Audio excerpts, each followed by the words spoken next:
It is about you. You are the selling point, and the landscape is changing. So be your authentic self because no one wants to go to work being miserable all day. Look at your own resume, look at your own LinkedIn, and look at your impact and what you have provided for that other company. And if you write things in that context, you're going to talk to the next employer. In my opinion, it's about giving the customer what they really want and just blowing their mind once they get it. And that's what I really love to see, honestly. Get people to do more of home cooking, home cooked meals, healthy meals, so we can all live long and happy.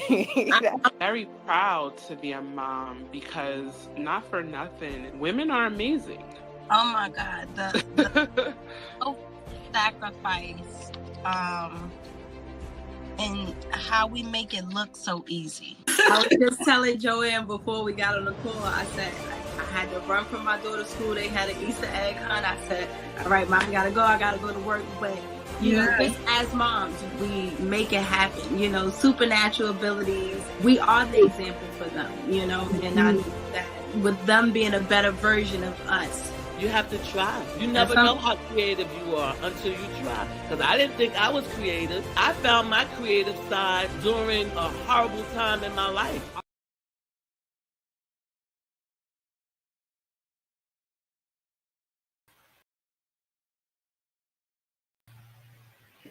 Hello, everyone. Welcome to another Lunch and Learn Thursday.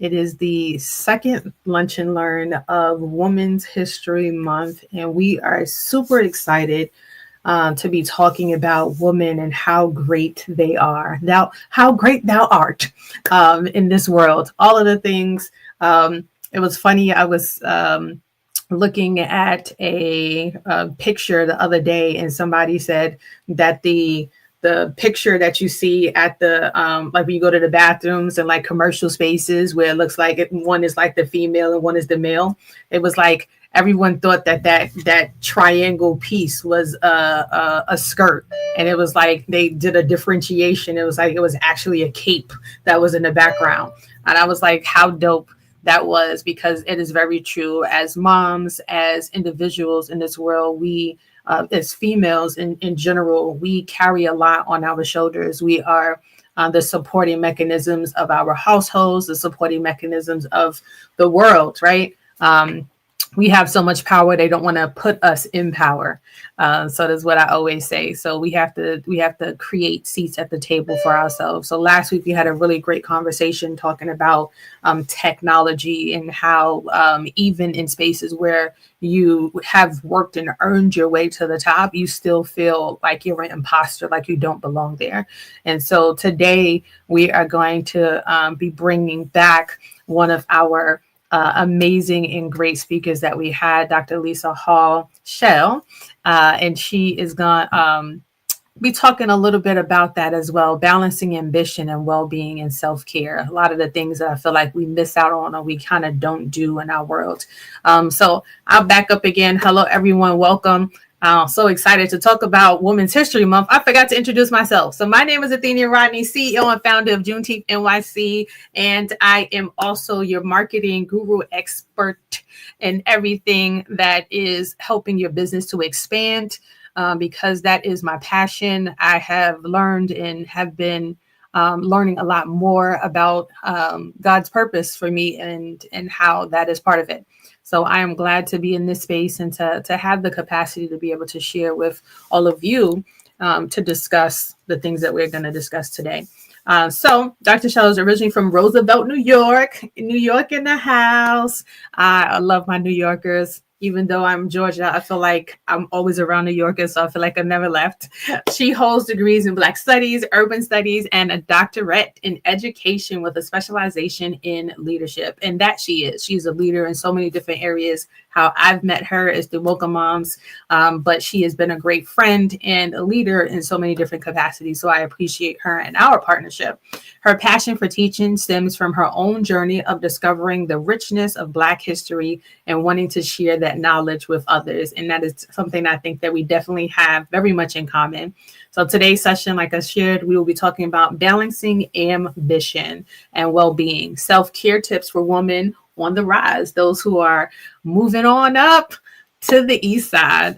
We'll explore how women, especially Black women, can navigate the demands of success while prioritizing their mental, emotional, and physical well-being. So if we can invite Dr. Lisa Hall-Shell to the stage with me. Hello. Hey girl, hey Athenia. How you doing? I'm doing good. You know, we're going to talk about stuff that most of us mothers, Black mothers, engage in, you know, personal health. Kids, I'm at the library again. Doing the mom thing, right? While trying to do my own thing also. And not for nothing, that is so is life, right? I mean, COVID definitely gave us a glimpse of our future, I feel, because I remember having like 5 computers going, my kids, my husband, me on the computer, everybody's trying to use the same outlets. And that was actually the reason why I was like, we got to leave New York. Because people were unplugging each other's computers, and the computer was dying right in the middle of sessions. I was like, you know what was funny? My son, I was like, what do you look forward to when we move to Georgia, like when we get our own house? And he was like, having my own outlet. That was his thing. My 8-year-old at the time was just happy to have his own outlet, and very true to his word. He stays next to an outlet all the time in his room. So. What we lack, and there's only 3 of us in the house, is we're always looking for an end piece. We're always, do you have an end piece? Do you have an end piece? I'm like, well, here, try this. And did you know that those end pieces break down too? So we're like always looking for end pieces. And my 11-year-olds, he's always stealing our end pieces. So they're probably stored up somewhere in his room. So thank you everyone for joining and welcome. So we're going to jump in. Lisa is no stranger to us. She has been here with us a couple of weeks ago. So we are going to go into part 2 of our conversation with her. Last time we were talking about the African-American history and just kind of how individuals have gone into that space. So today we're talking about self-care. So what do you think so many ambitious women struggle with today as far as self-care is concerned? Well, I am just like any other ambitious Black woman. Often I find myself challenging, in a challenging position, like president of Mocha Moms, teaching, things like that. And it's challenging when it comes to self-care. Despite my drive and my determination, prioritizing my well-being can become a secondary concern. Mm-hmm. Several factors contribute to this struggle, ranging from societal expectations to personal pressures. No. So when I talk about social expectations, ambitious Black women, a lot of times we frequently face societal pressures to excel both professionally and personally. There are often a lot of expectations for Black women to maintain a perfect balance between their career achievements, their personal life, and that includes your family responsibilities. Oh, yes. Yeah, this balancing act can lead to self-care being deprioritized. Yep, the last on the totem pole, like the bottom, like, there's the last, and then there's like the last, and that's what we're at. you know, for me, one thing as a Black woman I've learned, I didn't appreciate this earlier, was a therapist. Speaking to a therapist, somebody who weekly reminds you, Dr. Shell, what did you do for yourself this week? Mm-hmm. I was like, well, you want the truth? I have a membership to, let's say, Massage Envy, right? Mm-hmm. You get one every month. Mm-hmm. How many do you think I have banked up? Probably about 12. 16 backed up. 16? 16. Oh Lord, child. We're gonna need to get you. We need to. And it's true. So, you know, like I've already made an appointment for myself, my niece, and my cousin for next week. Okay. Yay. So you did something, you put something in place. That's exciting. And last week my niece was here and she was like, Aunt Lisa, she said, from the time you open your eyes until the time you close, you hear, I'm doing family, I'm doing work, I'm doing volunteer work. Mm-hmm. But we also, as Black ambitious women, we often possess a natural inclination towards being perfect. Mm-hmm. Perfectionism.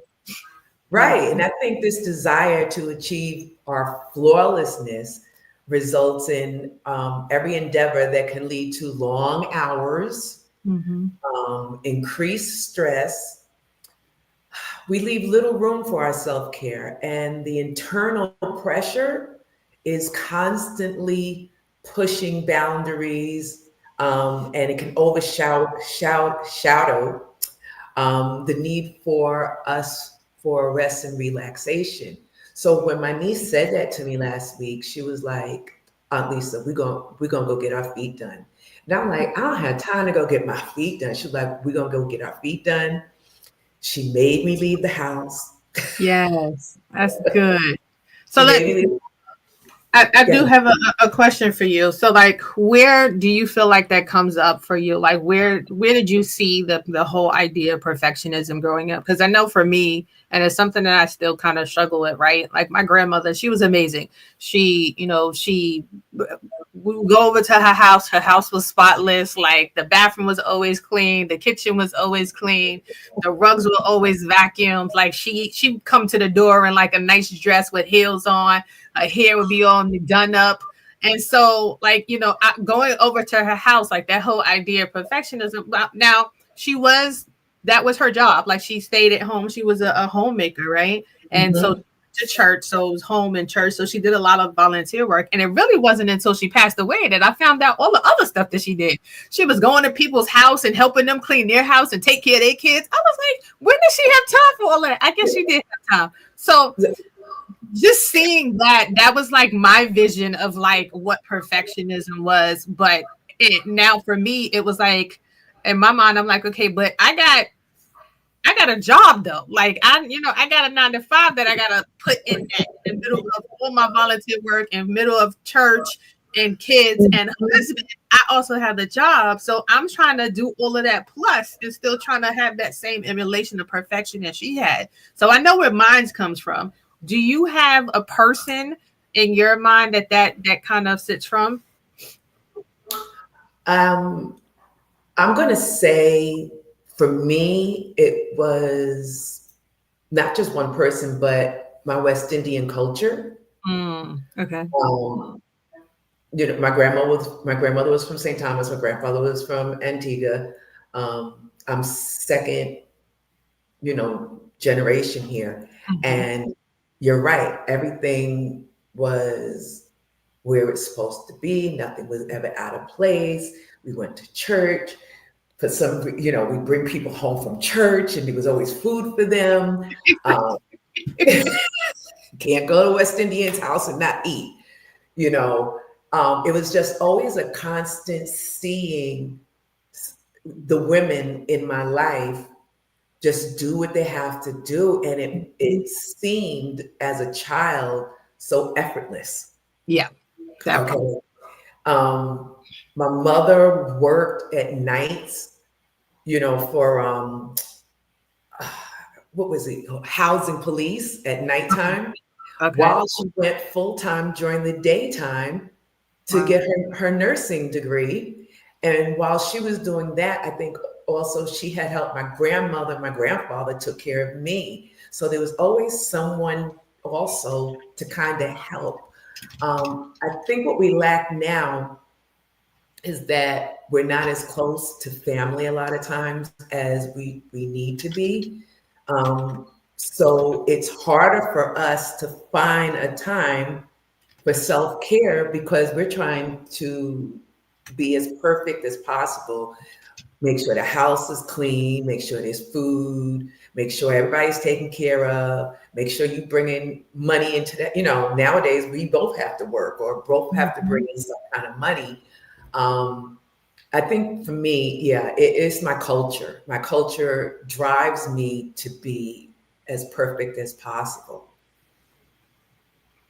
I love that. I love that you brought in culture. I love that you brought in that food part. And I guess that goes back to right the whole plastic chair covers like on the couch. Now that I don't use chair cover, like these plastic chair covers, I totally get why there were plastic chair covers like on the seats, because the way these kids be messing up my couch, God. Like, I get it. I totally get it. So, all praise to the family members who and to those who still have plastic on their couches, I We understand. Remember going to somebody's house during the summer and you sitting on their couch and you have shorts on. sticking. You stick it to but it is understandable. It really is trying to keep your home. You don't want to have a house, you want to have a home. Correct. Which anybody, it's two different things. Anybody can have a house, but a home is what you make it. Mm-hmm. You want it to be warm and inviting, not just for you, but when you have friends and family, you want them to feel just as comfortable in your home. Yeah, you want them sitting down and they got what you call it, a lollipop sticking to their leg. Lord. So I do want to jump a little bit more. So let's go a little deeper. So you are history buff, education, like all of those things. So how does history play into the role and shaping the way Black women approach ambition and the well-being? Like, is there any correlations that you can bring into the space? I think the influence of history, on Black women and well-being, the history really is like a tapestry. It's interwoven with resilience. We always think we have to be, but no, I don't think it's that we think. We need to be number one. If the other culture has a master's, you need to have a doctorate just so you can keep up and be, perseverance. And, you had to have that indomitable spirit from the history. Understanding how our history influences the way Black women approach ambition and our well-being requires us to dive deep into the past a lot of times. I think I said this last time, if you don't know your history, you don't know where you're going. Examining our social, cultural and political landscapes that have shaped our experiences and the experiences of the women who came before us. If we look at the legacy, let's say slavery, all right, systematic oppression has had a profound impact on Black women's ambition and our well-being. During slavery, Black women were subjected to dehumanizing conditions, right? Yeah. We were denied a lot of things and often forced into labor roles that stripped away our dignity. Okay, this historical context has created a foundation upon which modern challenges and triumphs that we build. Yeah. I would even bring civil rights into it. Mm. If we go back to civil rights, the civil rights movement between the 1950s and 1960s, it was a pivotal era for Black women. Mm. It was a time of radical change and activism where many Black women, as you know, played key roles. Yet often we were overshadowed, or they were overshadowed by their male counterparts. Always. And I feel like that's still happening today. You know, one of the things, my aunt who's in the army, she is a colonel, and she in 2025, well, 2024 is when she became a colonel, but she was the first Black colonel in her position ever. So I'm like, still, we're having first happen. What's her name? Pinky Fisher. Okay, because I know another one. Her last name is Hill. So I was like, wait a minute, we from New York, you know, that can happen. We can know the same people. Most definitely. But to your point, you know, there are so many things that we're still fighting for. I mean, we're still fighting for like equal pay. We're still fighting for, you know, what happens, like the whole idea of glass ceiling. And I think that's why I've seen as of recently, especially in my line of work with coaching and business expansion, so many people going into entrepreneurship and especially right now with administration and what's happening, a lot of people are getting laid off of their jobs that they thought they were secure in, like these jobs that they were like, oh, I'm gonna do a 20 or 25-year bid and I'm gonna be done. I'll have my pension and then I can, you know, kind of go on with my life. And they got 10 years and now we got this administration and they're like, we're cutting it short. Some people are getting severance pays and some people are being told, all right, today's your last day, pack up your stuff, return your computers, you know, like with no kind of warning. And so a lot of people are kind of going into this space of a frenzy. And I'm like, okay, let's pause. Like, what are you good at? Like, what have you done? Like, what is your passion? What do you love? Like, you know, going through that process so that there's no longer a glass ceiling because the sky is the limit. Whatever you can create in your business is now what you have. So I think you have to capitalize on what you know best now. Right. Exactly. And even like with your aunt, and you know, there are so many women who their contributions, they laid the groundwork for future generations to pursue their ambitions with great freedom and opportunities. Like you would, you know, to speak to what you're saying, just because this platform that you have has reignited me to, you know, in Georgia, I've only been able to teach a couple of classes online. But having this back and forth, now someone wants to build a lifestyle around my education, you know, my history, and they're talking about food, everything that we have culturally, we can bring back to history. Yes. So I'm looking forward to it. I was like, okay. She's like, you can make money on what you love to do and still be at home for your husband and for your son.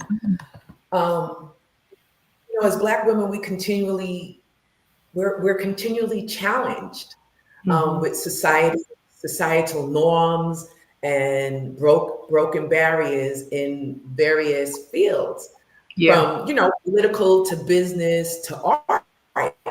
You know, historical figures like, Harriet Tubman, Sojourner Truth, and more recently, their trailblazers such as, you know, Maya Angelou and Oprah Winfrey.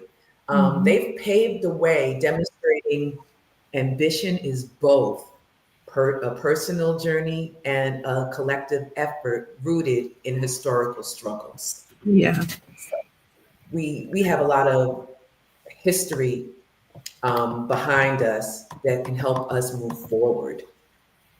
I totally agree with that. So, what are some warning signs that knowing or hearing all of the different spaces, and I can imagine like a Oprah Winfrey or even, I mean, Michelle Obama, like that's my girl. I've read all of her books, and just hearing the things that she went through, being the first lady, and she's like, I just want to do a date night with my husband, and it's like it turned into a big debacle, and she's like, this is not what I'm used to.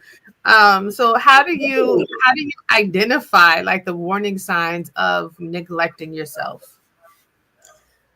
Well, I'm just like everybody else. And I want this just to be between you and I too. If we have a bunch of people who are watching us, you can drop it in the chat as well. What have been things that you have experienced that have let you know that you're neglecting yourself? I know for me, like my when I start to see my roots, I know I know that it's time. And I'm like, I need to go set me an appointment. When my nails start coming off and I got like one nail here, one nail, like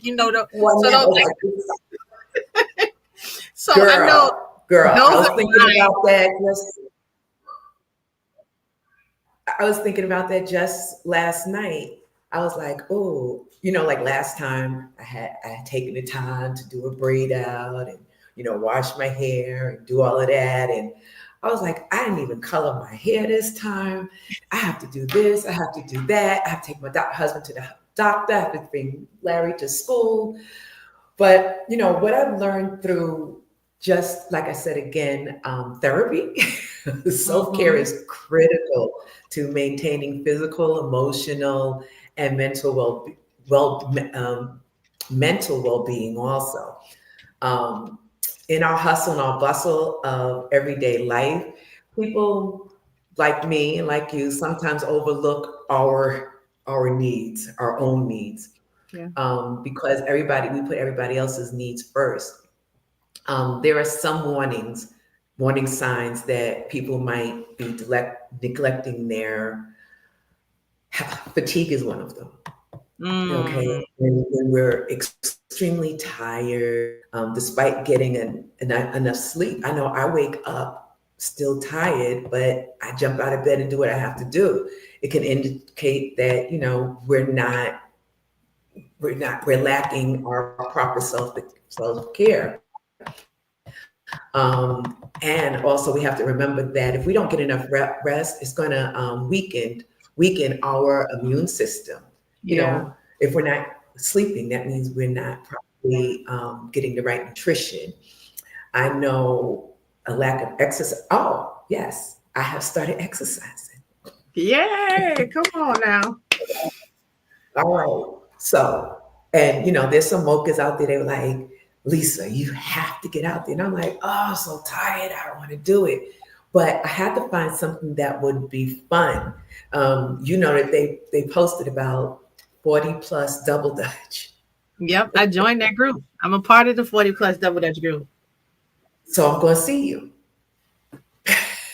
I'm going to see you in 40 plus double dutch. Come on. And then I decided to do, you ready?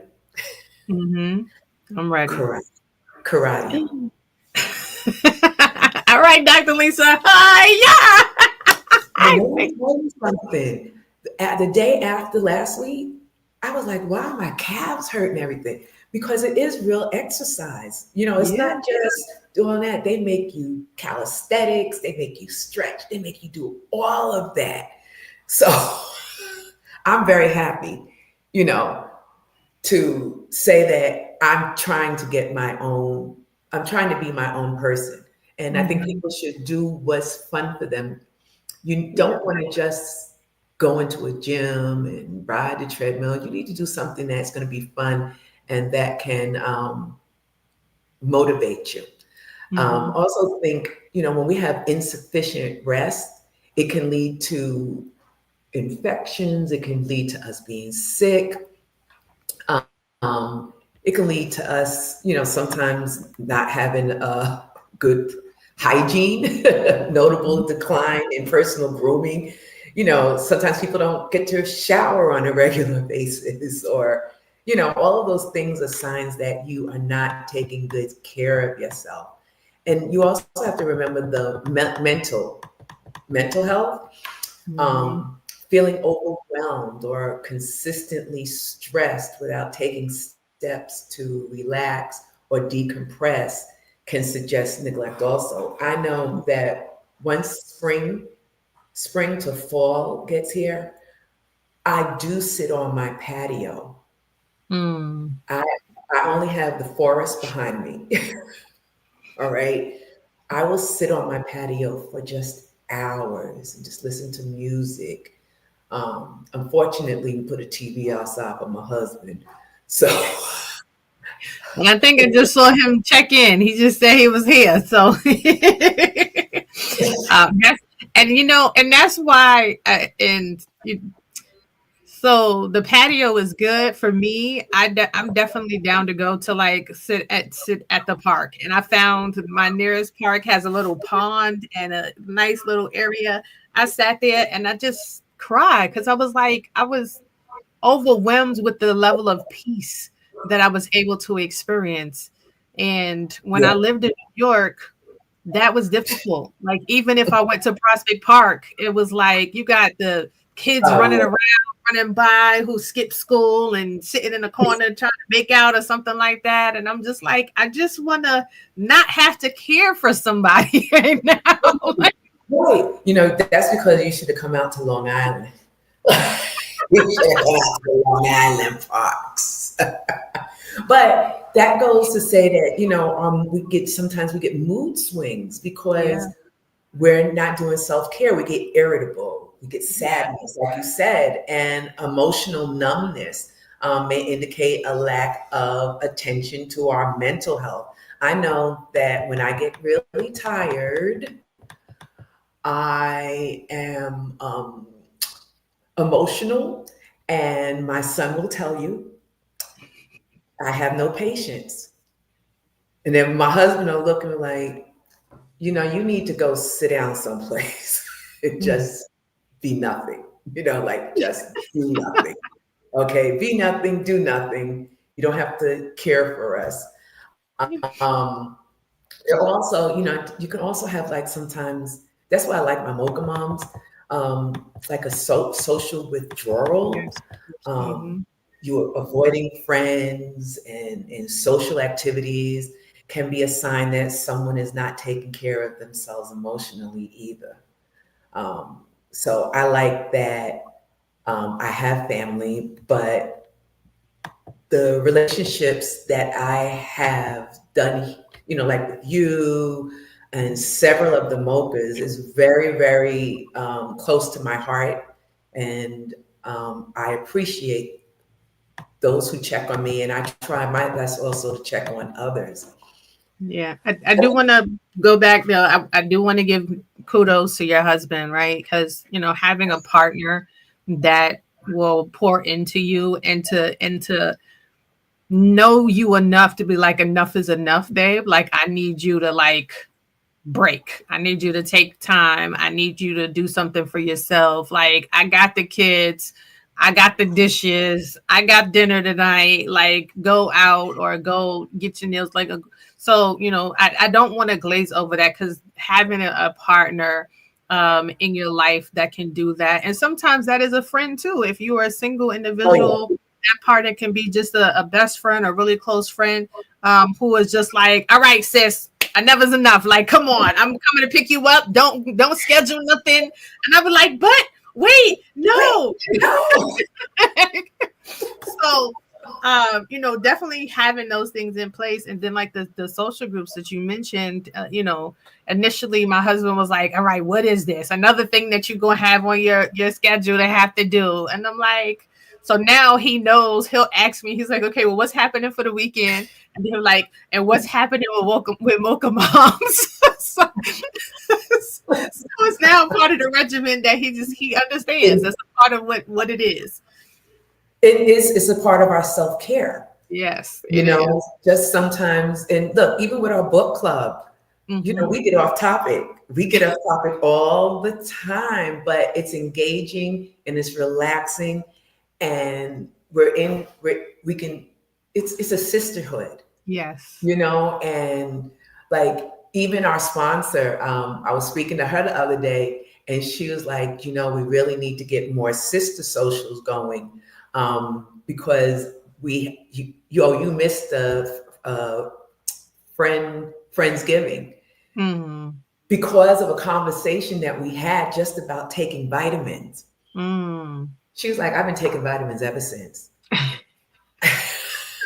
So we can give each other I love it. support, you know. We also have to realize that another thing with self-care and being ambitious and all of that, we have to watch sometimes overeating, or sometimes some of us are so busy that we don't eat.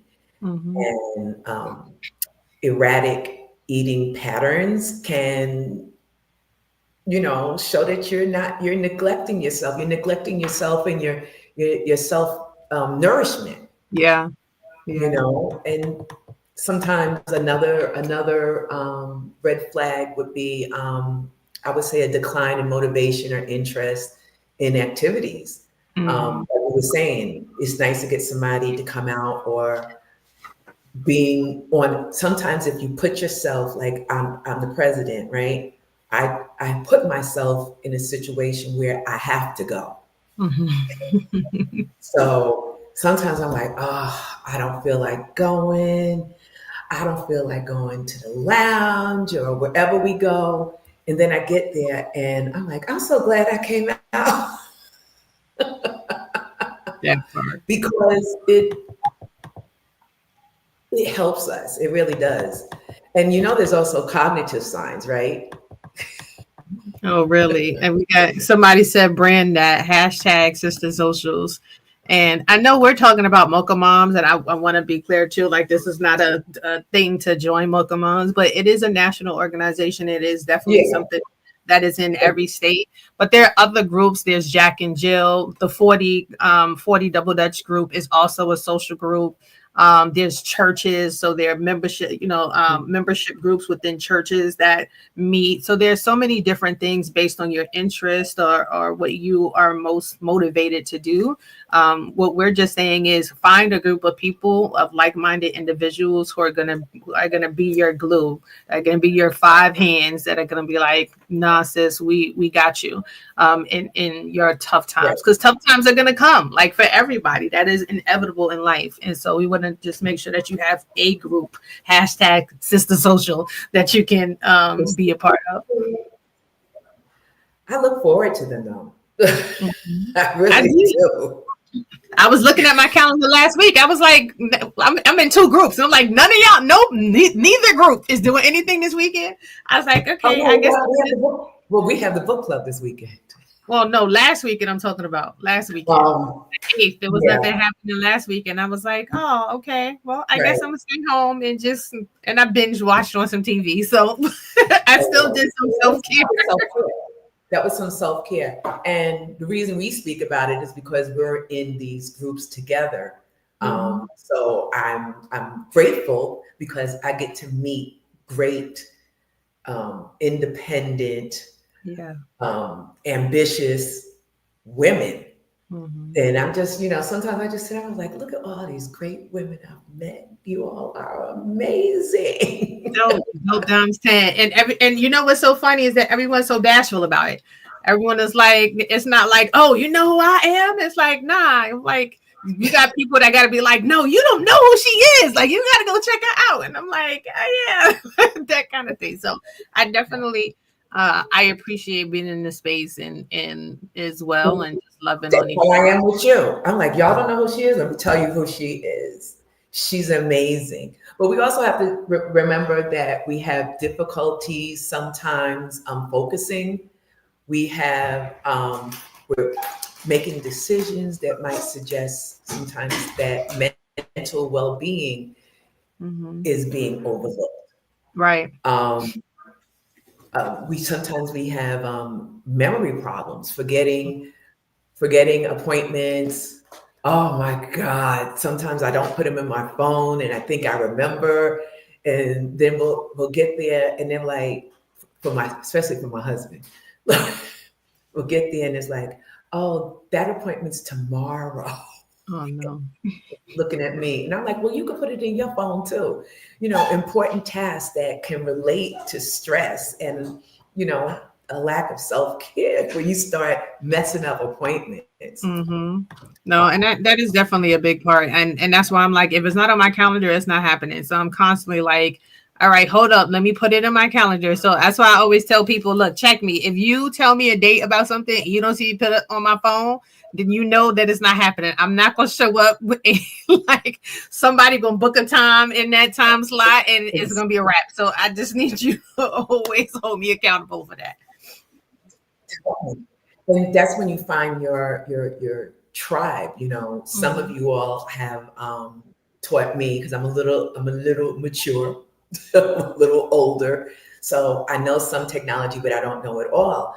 And one specific mocha, she was like, you got to use your phone. You have to put everything in your phone. You have to put your alerts in your phone. You have to do this in your phone. So getting that information from her, because she's very A, B, C, D, E, F, G. And I'm like, well, I can put from A to F, but sometimes I might forget D. She's like, put it in your phone. Put it in your phone. So I've been working on that and I also am scheduling my self-care that way also. Sometimes we have to look at a work-life imbalance. Spending excessive time at work, at the expense of personal time and relaxing, it can lead us to burnout. Yeah. Okay. And we don't want to do that. Sometimes giving up on hobbies and interests that once brought joy. I could tell you that, just in case you don't know, I'm a photographer. I'm a bartender. I'm a photographer. Look, I'm minored in photography. I went to all the classes to teach, to learn I know how to bake, West Indian thing, bake. And I went to the class to learn how to decorate cakes. And I'm finding that, like, my therapist is like, I'm gonna need for you to get back into photography. And I've got so many cameras, okay? Film cameras, digital cameras. And that's something that I have to work on. Just sitting in the backyard, just taking pictures, is very relaxing. Well, I'll come over. I need some pictures. So I'm just gonna, just take some pictures and just do some stuff. And I always find too, teaching. My daughter's interested in learning photography, so maybe I'll bring her over.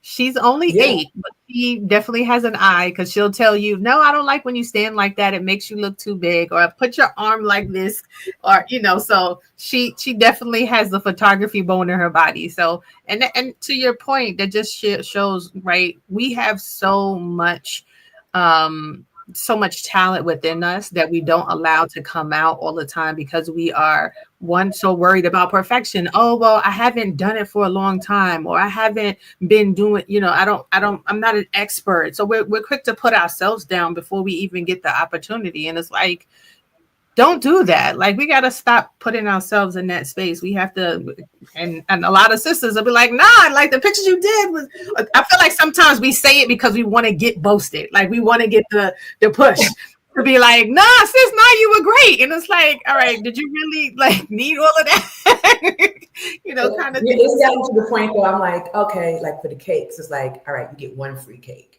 Because after they taste it, they're like, oh, this is really good. Can you do? I'm like, so now I'm going to need to get paid. I got to charge you. I'm going to need to get paid. Oh, that's your marketing employee. Okay, well, my birthday is next week. I'm going to get you. Look, text me what kind of cake you like, and I will have a cake ready for you. And I'm all about the strawberry cake. So let's see what you can do. All right. And it relaxes me. But we have to recognize these signs. These signs are the first step in addressing our self-care, our self-care neglect. All right. And encouraging someone to pay attention to their needs and seek help is necessary. it can make a significant difference in our overall well-being. Mhm. So we just need to keep encouraging each other. So I do have a question. Thinking about, we talked about like sister socials and sister groups or being able to utilize that. Can you talk about setting boundaries and what that kind of looks like, both in professional and personal life? Setting boundaries and say no, right? Sometimes, learning to set boundaries and say no is a critical aspect of our self-care. Mm-hmm. I have to practice this. I have to consciously practice this. By doing so, you protect your time and your energy. Mm-hmm. You're allowing yourself to focus on activities that nourish and rejuvenate you. Yeah. When you recognize that setting boundaries is not selfish, it's a vital practice to maintain your well-being. I know I have to practice that. I have to consciously practice setting boundaries. I don't really set boundaries. And I think that's part of the perfectionism in us as well, that Yeah. we're constantly wanting to keep saying yes, or yes, and I also do this. Like you said, I'm going to a party. It's like, I invite you, hey, Dr. Lisa, come to a party, and be like, yes, and I can bake a cake. And like, why are you throwing in the extra stuff? Like, just say yes. I'm gonna make sure I do something on Sunday. Are you coming Sunday? I'm gonna make sure I bake a cake for Sunday. But I think we also have to practice our mindfulness and our intentions. Mm-hmm. Approaching self-care with mindfulness intention can help you appreciate its importance rather than seeing self-care as a checklist item.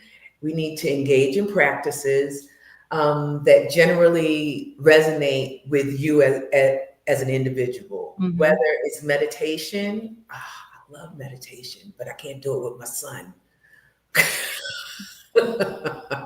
Try to help him meditate. So Knowing that is good. Knowing what setting boundaries. setting boundaries. We can also exercise, like we talked about, reading. Reading is mindful intention. We have to choose activities that will fulfill us and approach them with intention and patience.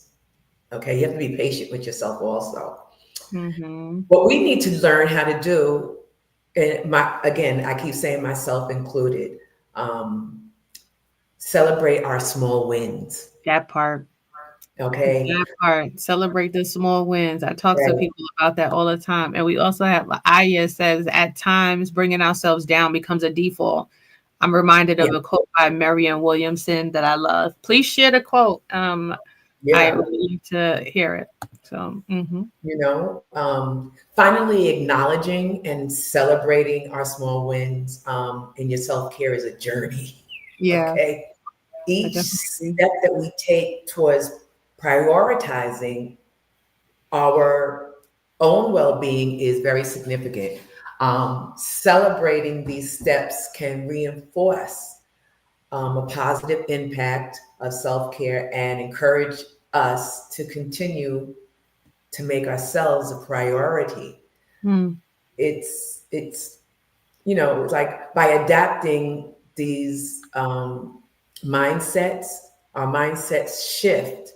You can embrace self-care as an essential, enriching part of yourself, of your life. And you can free from feelings of guilt or selfishness. Sometimes I do feel selfish when I go out and I leave them home. If I want to go get my nails done, even if I want to buy something, I'm like, oh, I shouldn't buy this. I gotta buy for everybody else. What would they want to? For everybody else. So it's you just have to learn how not to be selfish. Mm-hmm. I think so. It helps. It definitely helps. Well, there's a difference between selfish and being selfless, and a lot of times we are very selfless. Right. So it is okay to like Monday. This past Monday was rest day, like women's rest day, and I literally was in my bed the whole day. I was working in my bed, but I was in my bed and I was on camera with my robe on and everything because I wanted everybody to know that today was rest day. And that, while I'm still here working, that I'm still taking time for myself and not having to do that same humdrum thing that we do. As we're coming up on an hour, I do want to ask, what advice would you give a younger woman who you would say is feeling the pressure to do it all without burning out? Is there any tidbits that you will offer to them? Is that my baby there? He coming to ask for some stuff?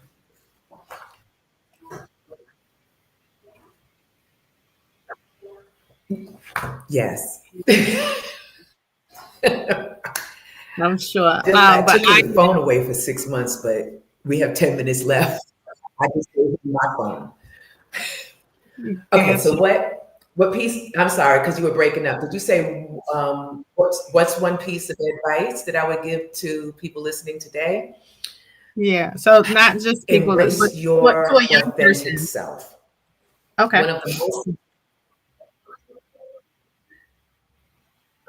yeah, I would embrace my authentic self.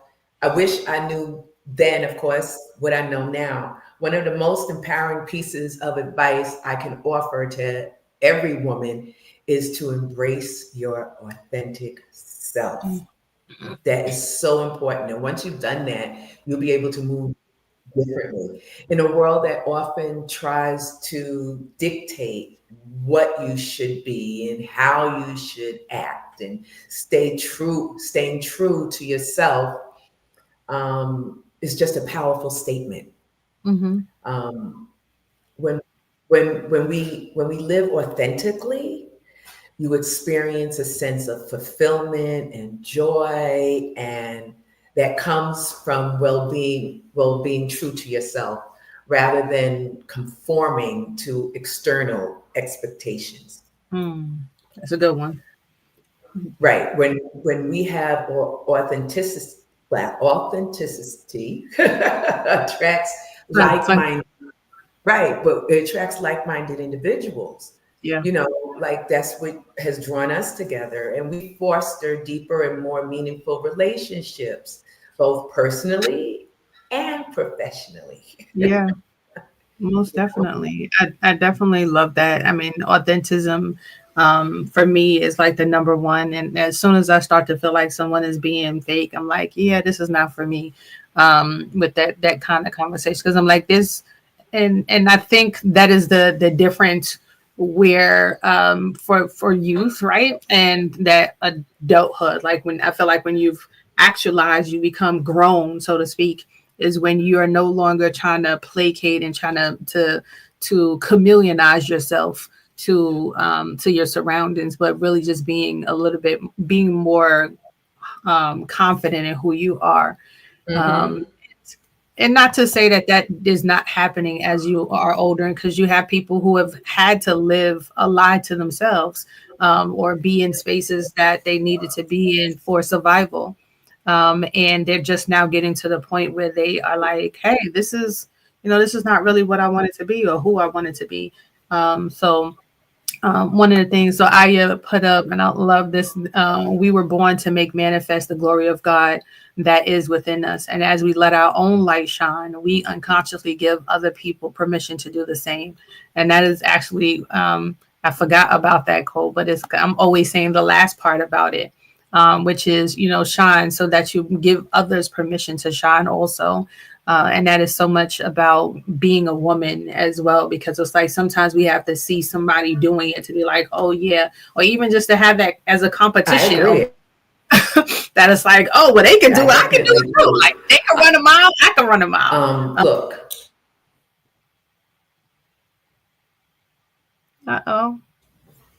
You freezing on Are you there? Are you there? Yeah, I hear you, but you're frozen. Okay, now you're moving. Somebody else said light cleaves to light. All right. I'm loving all of the analogies. You did, Dr. Lisa? Yeah, I'm back. Look, Okay. I'm back. What I was going to say is being authentic strengthens your resilience. Okay. When you become more confident in your decisions and you're more capable of handling challenges, you know you're acting in alignment with your values and your principles. Authentic self, you can not only just uplift yourself, but you can inspire others to do the same thing. You have to keep shining bright, just as you are. Like, you motivate me. Oh, I want to be just like you when I grow up. yeah, Miss. I love you too. But I agree. So having people in spaces where you can be motivated. So talking about having mentors, having coaches, having individuals who you, like you said, aspire to be like in different areas, and that can be in all areas of life, from couples to individual friendships, being a good parent, being a good teacher. All of those spaces that we all live in. I do. We are coming at the end of our time. So I do want to ask you this very last question before we close out, because we did not get to ask this question last time. At least I don't think so. Did you answer what does Juneteenth mean to you? No. All right. Juneteenth a lot once I learned what it was. And I did not learn about Juneteenth until I majored in Black Studies and it was brought to my attention. We all know that it holds a profound significance as a pivotal moment in our history. But I want to know what it means to you. Like, what's your, like, when you hear Juneteenth, like when you're like Juneteenth, like what's that? How does that set for you? For me, because I teach it though, I always have to go back to what I know in my head. The themes of, freedom, resilience, our journey towards equality. Can you imagine not knowing that you were free for what's the period of time? 2.5 years. Right. And 2.5 years, like I've been free all this time. I just can't imagine finding out that for the last 2.5 years, I didn't have to be in the position that I'm in.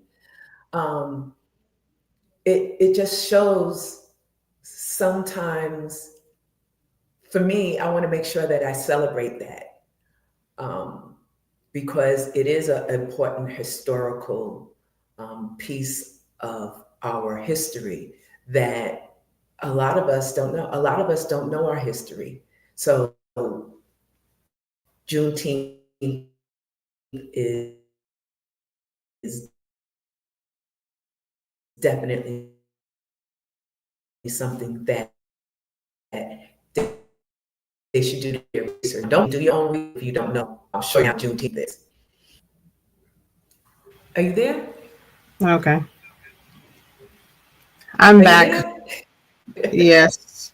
I got kicked out. I don't know what happened. My Wi-Fi went down. Okay. All right. I'm back. All right. Sorry, everyone.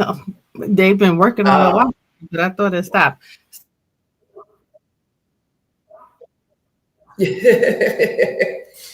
Well, the only last thing I would have to say about like personal reflection is that Juneteenth is a day of reflection on the struggles and our triumphs of our African American.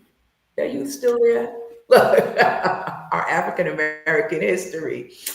It is time that we have to honor, okay, the resilience and strength of those who endured and overcame the injustices of slavery. 2.5 years. Personally, Juneteenth signifies a celebration of the freedom and a reminder of how important continuing to fight for our equality and our justice. And we're still doing that to today. Well, thank you for sharing. I don't know what happened. I keep getting kicked out. So I'm going to hurry up and close out before this because it's 1:00. But thank you, Dr. Lisa, for giving us your story, your time, your expertise, and just telling us a little bit about what balancing ambition looks like in our community, especially for women of color, and how we continue to show up for ourselves and show up for each other. So I thank you for that. And I'm going to send you backstage, and I'll be back there shortly while I close this out. So thank you. So thank you, everyone, for joining again. We really appreciate you. This has been continues to be a labor of love, and with technical difficulties, we do apologize as always. Want to leave you with a couple of things. We have we have our vendors. We're still looking for vendors for our Juneteenth event. Our Juneteenth event will be happening on June the 14th this year. So we are really excited. We have a vendor info session that happens every Monday at 7 p.m. So if you are interested in being a vendor with us and learning a little bit more about how you can expand your growth within that space, we definitely would love for you to join. This Monday, we also have what's called our Marketing Monday at 8 p.m. So if you are a little bit more seasoned, if you are across the country, we will have a Zoom meeting. We'll be talking about different marketing tips. That will happen every third Monday at 8 p.m. Will also be a segment of that where we'll also do some networking. So we'll go into breakout rooms and we'll give you some tips and tricks on how to engage and to go into the networking space. So we definitely hope that you join for that. We are offering fantastic perks and benefits to being a vendor with us, and you don't want to miss it. Like, we are offering some really dope things. So, but only for our vendors. Like, when people contact us and they're like, "Oh, well, your vendor prices are not like these pop-up events," I'm always saying to them, "We're not a pop-up event. We are so much more than that. This is a festival, and we really invest in our vendors. It is not just the day of the event. We do a whole host of things, workshops, trainings leading up to it. We even give you resources and allocations throughout the time frame so that you are able to be successful on the back end of your business." So I do hope that if you are interested, that you join us either Monday at 7 for our vendor info session, or this Monday the 17th at 8 p.m. for our marketing Tidley session. What else do we have going on? We also have our models. If you are a model or a designer, we have workshops that are happening for you there. One of our pillars is about education. So everything that we do is definitely going to be centered in that space. So if you are interested, definitely go to our website, as you see on the bottom, JuneteenthNY.com. We look forward to having you. This was a blessed time in favor with myself to yours. Again, I'm Athenia Rodney, CEO and founder of Juneteenth NYC, and we look forward to seeing you next week with us on Thursday at 12. Have a blessed one, everyone. Bye.